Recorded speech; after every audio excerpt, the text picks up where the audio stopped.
Imagine a corpse, not a fallen soldier, but an ordinary man, dressed in a uniform and with an invented identity. What if I told you that this corpse, with a briefcase full of lies, deceived Hitler and changed the course of World War II? Today, I take you on an incredible journey into the heart of one of the most audacious and ingenious deception operations in history, Operation Mincemeat. Get ready to discover how a plan that seemed to come from a spy novel, with a protagonist who couldn't speak a word, managed to save thousands of lives and rewrite the fate of a continent. We will see together how the British Secret Services, with a touch of macabre genius, transformed a dead man into a secret weapon capable of trapping the Fuhrer himself. In the middle of 1943, World War II was in full swing. Allied forces were preparing for one of the most crucial assaults of the conflict, the invasion of Sicily, Operation Husky. But there was a huge problem. Sicily, a strategic point in the Mediterranean, was heavily defended. A direct landing would have meant a bloodbath, thousands of lives lost, and a very high risk of failure.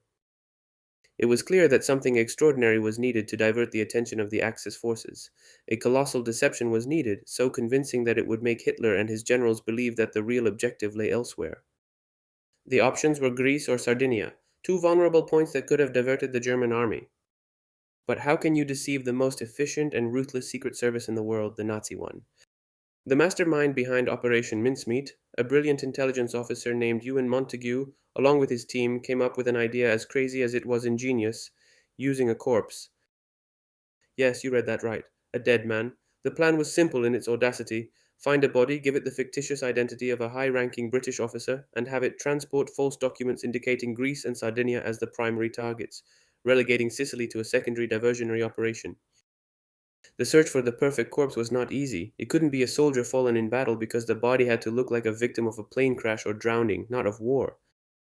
Eventually, they found the body of a homeless Welsh man, Glyndwr Michael, who had died from rat poisoning, a death that could easily have been confused with accidental ingestion of salt water or trauma from an accident.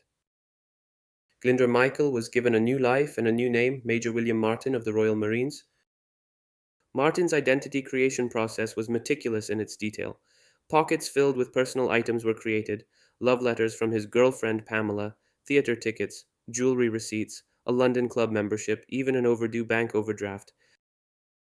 Each single object had to build a credible story, that of an ordinary man with an ordinary life, to make his identity as authentic as possible. But the highlight, the heart of the deception, was a briefcase tied to the corpse's wrist. Inside, false documents and, most importantly, a classified letter, supposedly signed by General Archibald Nye, Deputy Chief of the Imperial General Staff, and addressed to General Harold Alexander, Commander of Allied Forces in Tunisia. This letter was a masterpiece of disinformation. It discussed plans to invade Greece and Sardinia, calling the operations Husky and Barklava, names almost identical to the actual operation for Sicily. But the most insidious part was a seemingly innocuous phrase which suggested that the Germans' real weak point in Sicily was supposed to be just a diversion. This subtle hint was designed to deceive the German secret services, making them believe that the mention of Sicily was a diversionary tactic to hide the real objectives, Greece and Sardinia. The accuracy of the details, the credibility of the character created, and the feigned confidence of the letter should have dispelled any doubts. Once Major Martin was suited with his new identity and his crucial briefcase, it was time to put him to sea. The body was loaded aboard a British submarine, HMS Seraph, and carefully released off the coast of southern Spain, near Huelva. Why Spain? It was a nominally neutral country, but with a strong presence of Nazi agents and sympathizers, making it the ideal place to ensure the documents fell into the right hands, German ones. The British knew that the Spanish Navy, upon recovering the body, would inform the authorities, and consequently, Nazi agents would do everything to examine the contents of the briefcase. It was a huge gamble.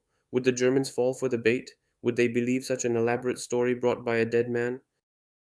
The wait was nerve-wracking for British intelligence. Days after his release, Major Martin's body was found by a Spanish fisherman. As expected, the Spanish authorities recovered the body and, with it, the briefcase. Despite British assurances that the deceased's personal belongings should be returned, the briefcase ended up in the hands of a pro-Nazi officer who handed it over to German agents. It was a moment of worldwide suspense. The documents were meticulously examined, photographed, and analyzed by German intelligence, and then returned in an attempt to make the British believe the trap had failed. But the deception had been spectacularly successful. The meticulous details of Major Martin's life, the war documents, the personal letters that painted such a credible picture, convinced the Nazis. Even Hitler himself was deceived. The Führer, after examining the reports, became convinced that the invasion of Greece and Sardinia was imminent and of primary importance. In an action that proved fatal to his defenses, he ordered the garrisons in those areas to be strengthened, diverting precious troops and resources from Sicily. This strategic move had a devastating impact on the Axis. The Sicilian defenses, already under pressure, were further weakened just as the Allies prepared to attack. On July 9, 1943, Operation Husky began. Allied forces landed in Sicily, encountering significantly less resistance than expected. Major Martin's deception had worked perfectly, paving the way for a quicker Allied victory at a significantly lower human cost.